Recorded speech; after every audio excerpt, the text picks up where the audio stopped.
Skyrock pour les militaires. Au Gabon, une formation médicalisation en milieu hostile s'est achevée il y a quelques jours au camp de Gaulle. Elle était destinée aux médecins militaires africains. Co-organisée par des médecins et infirmiers du centre d'enseignement en simulation de santé de l'école d'application de services de santé militaire de Libreville et les éléments français au Gabon. Ce stage de 2 semaines a permis à 12 médecins de pays comme le Gabon, le Cameroun et la République démocratique du Congo de se former aux techniques de prise en charge des blessés en zone de guerre. Renforcé par des experts français, le centre médical interarmé des EFG a organisé un exercice de gestion d'afflux massif de blessés, aussi appelé MASCAL, pour simuler des pertes massives et ainsi préparer les participants aux conditions réelles du combat. Une formation qui a favorisé les échanges d'expériences entre les services de santé partenaires. L'opération régionale Rai Balang 4 menée par le Forum Fisheries Agency s'est tenue pendant 15 jours dans le Pacifique Sud pour combattre la pêche illégale. Les pays membres et observateurs du Pacifique Quad ont ainsi collaboré pour son succès et ont ainsi pu mettre en avant la qualité de la coopération régionale.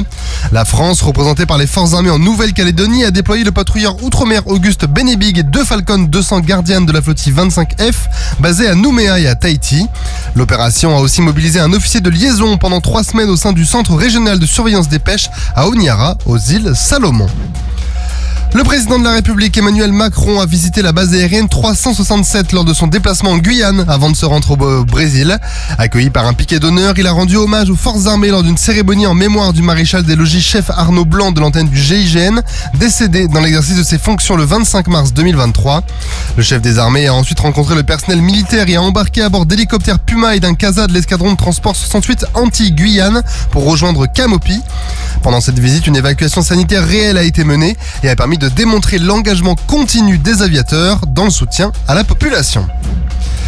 Et la gendarmerie nationale a reçu un prix. La 20e édition du podium de la relation client a récompensé la gendarmerie nationale pour la 8e fois dans la catégorie service public et a ainsi souligné son engagement envers la qualité de service et la satisfaction des usagers.